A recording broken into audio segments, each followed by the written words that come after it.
Munugode MLA అయినటువంటి కోమటిరెడ్డి రాజగోపాల్ రెడ్డి ప్రస్తుతం CM Revanth Reddy పైన కాంగ్రెస్ పాలన పైన వన్ మ్యాన్ షో లాగా మినీ యుద్ధం చేస్తున్నాడని చెప్పుకోవచ్చు.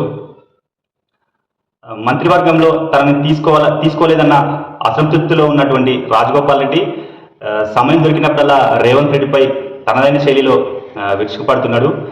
వాస్తవానికి రాజగోపాల్ రెడ్డిని మంత్రివర్గంలో తీసుకుంటామని హామీ ఇచ్చి అధిష్టాన పెద్దలు బీజేపీలో ఉన్నటువంటి రాజగోపాల్ రెడ్డిని పార్టీలోకి తీసుకోవడం, ఆ తర్వాత అనూహ్యంగా తెలంగాణ రాష్ట్రంలో కాంగ్రెస్ పార్టీ అధికారంలోకి రావడంతో రాష్ట్ర ప్రజలంతా రాజగోపాల్ రెడ్డిని మంత్రివర్గంలోకి తీసుకుంటారని భావించినప్పటికీ మొదటి విడతలో రాజగోపాల్ రెడ్డికి స్థానం దక్కలేదు.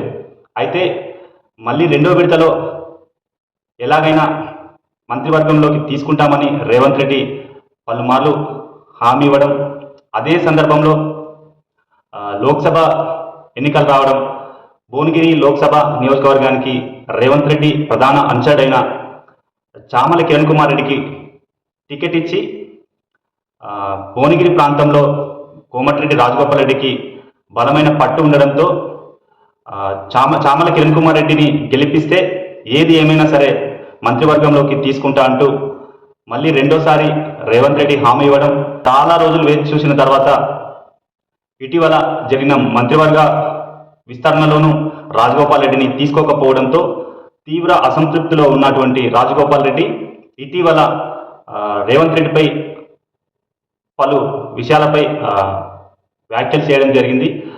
రేవంత్ రెడ్డి వెంట ఆంధ్ర కాంట్రాక్టర్లు ఉన్నారని, ఆంధ్ర కాంట్రాక్టర్లు తెలంగాణను దోచుకుతుంటున్నారని, రేవంత్ రెడ్డి తన భాషా వ్యవహార శైలి మార్చుకోవాలని ఆయన ఘాటుగానే మాట్లాడడం జరిగింది. వాస్తవానికి రాజగోపాల్ రెడ్డిని కుటుంబంలో 2 పదవులు అంటూ నల్గొండ జిల్లాలో 3 ఓసీ పదవులు అవుతున్నాయి. కాబట్టి రాజగోపాల్ రెడ్డిని తీసుకోవడానికి మాకు అడ్డంకులు ఏర్పడుతున్నాయంటూ పరోక్షంగా పిసిసి మహేష్ కుమార్ గౌడ్ కానీ రేవంత్ రెడ్డి కానీ భావిస్తున్నట్టు తెలుస్తోంది. మరి ఈ అన్ని అంశాలపై